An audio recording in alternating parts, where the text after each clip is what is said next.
தன்னானே தன்னானே தன்னானே தன்னானே தன்னானே தன்னானே தஞ்சாவூர் மண்ணை எடுத்து தாமிரபரணி தண்ணி சேர்த்து சேர்த்து சேர்த்து செஞ்ச இந்த பொம்மை இது பொம்மை இது உண்மை. தஞ்சாவூர் மண்ணை எடுத்து தாமிரபரணி தண்ணி எடுத்து சேர்த்து செஞ்ச பொம்மை இது உண்மை. உண்மையிலே இன்றைக்கு நான் தாமிரபரணி நதிக்கரையில் இருந்து வந்தாலும் என்னுடைய சொந்த கிராமத்திற்கு போன உணர்வோடு இந்த பட்டுக்கோட்டை கிராமத்தில் நான் வந்திருப்பது, உண்மைகளெல்லாம் பார்த்திருப்பது எனக்கு ஒரு மட்டில்லாத மகிழ்ச்சி. காவல்துறையை கையில் வைத்திருக்க முதலமைச்சரை என்ன செய்து கொண்டிருக்கிறார்? எதுவுமே கிடையாது. கரூரில் ஒரு சம்பவம், 41 பேர் இறந்து போனார்கள். தமிழக வெற்றி கழகத்தின் தலைவர் பிரச்சாரத்துக்காக போகிறார்.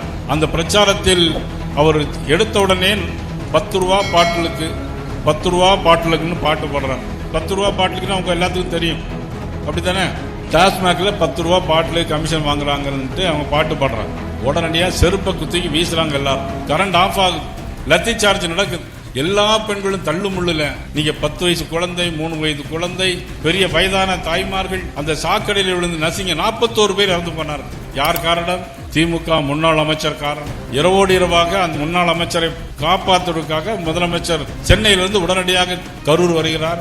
இரவோடு இரவாக போஸ்ட்மார்டம் செய்யப்படுகிறது. போஸ்ட்மார்டம் முடிந்த பிறகு காலையில் 5 மணிக்கெல்லாம் சென்று விடுகிறார். அப்புறம் சட்டமன்றத்திலே நானும் அண்ணன் எடப்பாடியார் அவர்களும் நாங்கள் ஒரு தீர்மானத்தை கொண்டு, ஒத்திவைப்பு தீர்மானத்தை கொண்டு வரும்போது அவர் சொல்லுகிறார், அங்கு தள்ளுமுள்ளில் ஏற்பட்டதில் இறந்து போனார்களே தவிர வேறு எந்த விஷயமும் இல்லை என்று சொல்லுகிறார். அந்த அளவுக்கு முதலமைச்சர் திமுக காரங்களை பாதுகாப்பதற்காக இன்னைக்கு ஒரு ஆட்சியை நடத்தி கொண்டிருக்கிறாரே தவிர வேற எந்த விதமான நோக்கமும் இல்லை.